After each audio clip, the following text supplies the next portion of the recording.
제가 이전 영상에서 안전관리자 채용하지 말라고 말씀드렸었죠. 네, 300인 이하 사업장이라면 안전관리 업무를 전문기관에 위탁하시면 됩니다. 자, 그런데 이 이야기를 듣는 분들 중 대다수는 이런 생각을 하더라고요. 됐다, 됐다. 위탁 줬으니까 이제 신경 끄자. 전문기관이 알아서 다 해주겠지. 네, 이것은 오산입니다. 이들은 일부 업무만 대행해 줄 뿐입니다. 지난 영상에서 15호 선고 사건에 대해서 설명을 드렸었는데요. 혹시 보지 않으셨다면 제가 우측 상단에 카드로 띄워드릴 테니까 한번 클릭하셔서 보시면 좋을 것 같고요. 이 사건에서 대표이사가 2년의 실형이 나온 배경이 뭐였죠? 네, 바로 고의성이었죠. 고의적으로 사고를 낸 것이 아니라 고의적으로 사고의 위험성이 있음을 인지하고도 무시했기 때문에 역대 최고형이 나오는 것이죠. 위탁받은 전문기관에서 안전관리 업무를 수행하며 파악된 위험 요소를 수없이 보고했습니다. 하지만 그 대표이사는 해당 보고를 무시했습니다. 그리고 그 결과는 어땠습니까? 네, 중대재해처벌법 유죄가 나왔고 역대 최고형이 나왔습니다. 맞습니다. 위탁관리로 중대재해처벌법 대응한다는 것은 굉장히 큰 착오입니다. 극히 일부만을 커버할 수 있다라고 생각을 하셔야 됩니다. 자, 그럼 어떻게 해야 할까? 오늘 영상에서는 이것을 설명드리도록 하겠습니다. 오늘 영상을 보시고 나면 중대재해처벌법에 대응하기 위해서 안전관리를 어떻게 해야 되는지 개략적으로 아시게 될 것 같습니다.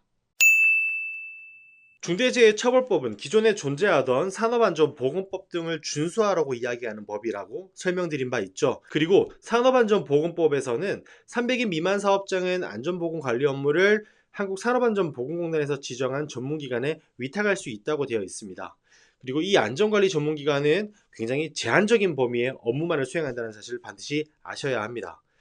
안전관리자의 업무를 대행해주는 것이기 때문인데요. 아니, 안전관리자 또는 안전보건관리 담당자가 사업장의 안전 관련 모든 업무를 하는 게 아니냐라는 생각을 하시는 분들이 굉장히 많더라고요. 이건 역시 답은 아니요입니다. 지금 보고 계신 이 이미지는 안전보건관리 업무의 체계라 할 수 있는데요. 실제 안전관리 업무는 이러한 구조로 돌아갑니다. 산업안전보건법에서 규정하고 있는 안전관리자의 업무는 사업장 내 산업안전보건에 관한 전문 기술적인 사항에 관하여 사업주 또는 안전보건관리 책임자를 보좌하고 또 관리감독자에게 지도 및 조언을 하는 것으로 정의하고 있습니다. 구체적으로 안전관리자는 산업안전보건법 시행령 제18조에 명시되어 있는데요. 그 내용은 다음과 같습니다.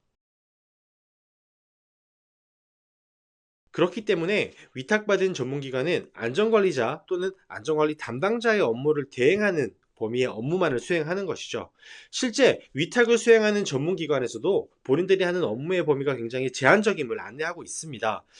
첫 번째는 사업장 안전관리 상태 점검 및 법령 위반 사항, 그리고 불안전한 요소에 대해서 구체적인 개선 대책을 제시하고요.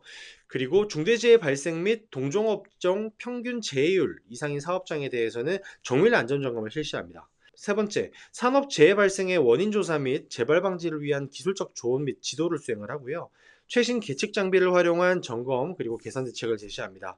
또한 안전기술 자료 및 교육 자료 등 각종 안전 관련된 자료들을 제공을 해서 사업장 내에서 어느 정도 지식을 갖출 수 있게끔 지원하는 것이죠.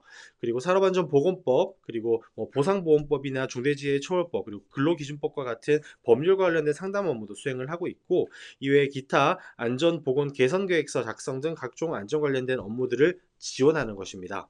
15호 사건에서도 위탁기관에서 위험성 평가나 점검 등을 수행을 했고, 이를 통해서 확인된 위험 요소에 대해서 개선 조치를 하세요 라고 계속해서 보고를 했지만 실제 개선은 하지 않았었잖아요. 그것은 회사 내부에서 해야 하는 업무인 것이죠.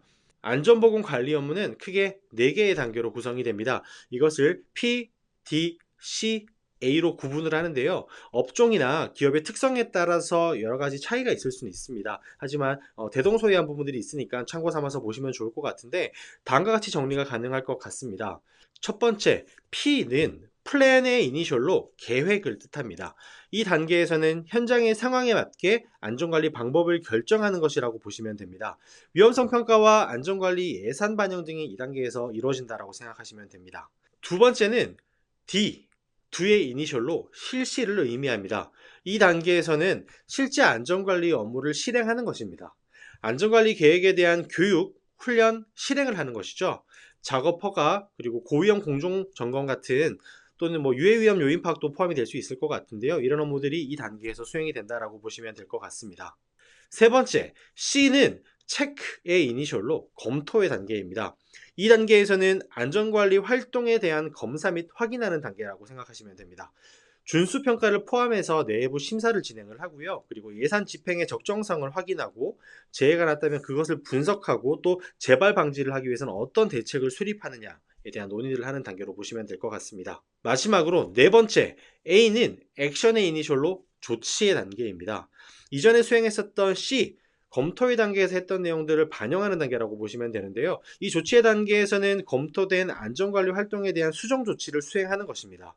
시정 및 예방 조치와 다음 차수 안전관리 추진 방향을 선정하는 것이 바로 그것이라고 할 수 있습니다. 안전관리 업무는 이 PDCA 사이클이 무한하게 순환되는 것입니다. 여기서 중요한 부분은 바로 순환이라는 것입니다.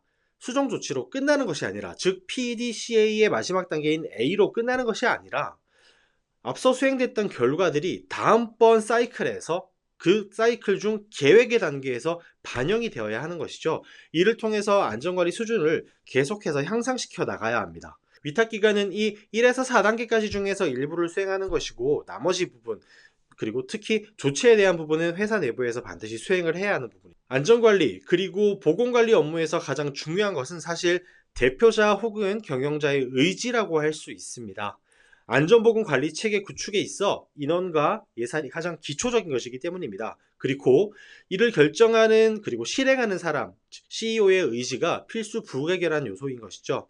법령이나 사고 발생 시 조사당국 조사 포인트 역시 가장 핵심적으로 보는 부분이 바로 이 부분, CEO의 의지라고 볼 수 있습니다. 또한 안전보건 관리 체계가 현장에서 정상적으로 작동되기 위해서는 CEO를 포함한 경영진이 현장을 직접 방문하고 현장 근로자와 직접 소통하는 등의 의지의 표출이 필요합니다. 현장 근로자만큼 위험 요소를 빠르게 발굴하기는 어렵고, 미처 파악하지 못했던 위험 요소들을 현장 작업자들의 시각에서 찾을 수 있기 때문입니다. 네, 오늘은 안전관리 업무를 PDCA 4단계에 나눠서 이야기해 보았습니다. 중요한 것은 각 단계 그리고 각 업무가 유기적으로 연동이 되어야 한다는 것이고요. 한 사이클에서 끝나는 것이 아니라 그 결과를 토대로 다음 사이클에 반영을 해서 발전시켜 나가야 한다는 것입니다. 그래야지만 실질적인 사업장 내 안전 확보가 가능합니다. 그래서 적절한 컨설팅을 받으시고 그 결과를 토대로 사업장의 상황에 맞는 안전보건 관리 체계를 구축해야 합니다. 중소사업장이라면 한없이 어렵고 또 어렵게 느껴지는 것이 사실입니다. 위험성 평가는 뭐고 작업허가는 또 뭐야? 그냥 위탁 맡기고 안전교육만 받으면 되는 거 아니었어? 네, 아님을 오늘 영상을 통해서 알 수 있었죠? 위탁만 맡기고 방관했다가는 더 큰 법적 피해를 입을 수 있습니다. 역대 최고형이 선고된 중처법 15호 선고의 판례가 이 부분을 확실하게 알려주는 것이었죠. 그렇기 때문에 자체적인 안전보건 관리 체계 구축이 아주 중요합니다. 그리고 이 체계 구축에서 가장 효과적인 방법이 디지털 방식의 안전보건 관리 시스템의 도입이라고 할 수 있습니다. 제 채널을 통해서 앞으로 앞서 좀 궁금해하실 수 있을 거라고 생각되는 위험성 평가나 작업허가 같은 부분들, 세부적인 업무들도 하나씩 알아보도록 할 테니까요. 관심 있으시면 지속적으로 제 채널 확인해 주시면 좋을 것 같습니다.